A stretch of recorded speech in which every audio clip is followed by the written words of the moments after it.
Another challenge here on the coast, providing health care. You know, hundreds of doctors and medical staffers rushed back to this area in the wake of Katrina.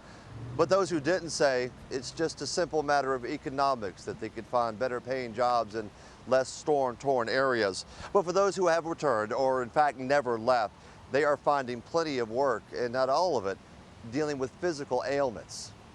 Business is picking up at Hancock Medical Center, and there is a need for it. Hell are you filming me for? In the emergency room, still using folding tables to get by, there has been plenty of work treating scrapes and bruises, and patients like Eileen Provost. It feels like nothing is ever gonna be okay again. Almost a year after Katrina, the 46-year-old storm victim is still suffering from post-storm stress. Well, I lost my mobile home. FEMA won't help me.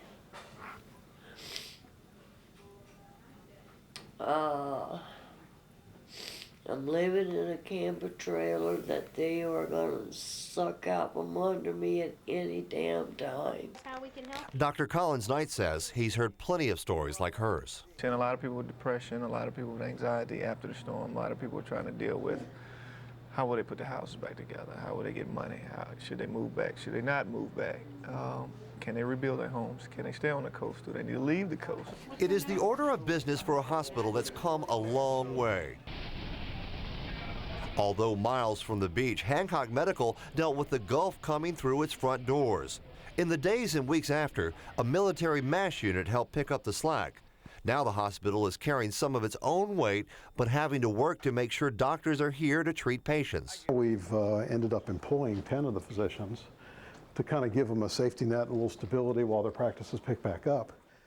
Hospital Administrator Hal Leftwich showed us the ongoing rebuilding effort after losing $14 million in equipment alone. 75% of it has been replaced, and it's an upgrade to what they had. Still, the hospital has had to reduce its number of available beds and change its medical designation to receive more Medicare money to keep in business. We have 104 beds, but we've reclassified as a critical access hospital, which means we're a 25-bed hospital, and we can do all the services we used to do, but we just don't have as many inpatients. There is a growing demand for health care, mirrored by the increased construction and the injuries that result from it. As far as the bugs, yeah, the bugs are really, really bad. I had busted my elbow, and I was out in this work and everything. I went to the hospital 4 days later, my whole arm was out like this, full of staph infection. Mold has certainly caused its own share of health problems in the wake of Katrina, but now health investigators believe something else may be at the root of the problem. Chemists have discovered large amounts of arsenic, bacteria, even heavy metals in the soil now where the floodwaters once stood. Some medical experts don't believe that's the case. Yes, I do, but I don't think it's any different than what was going on before Katrina. We already had a lot of industry and a lot of soil contamination. Now we just have more and different.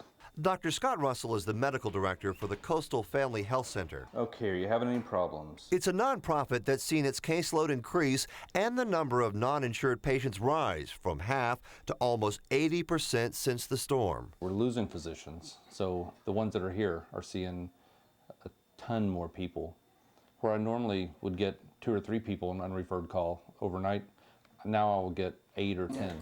Russell says he expects the caseload rise to continue as more people are returning to the coast and medical facilities like Hancock stress over how to get more medical staff back to treat them. Nothing.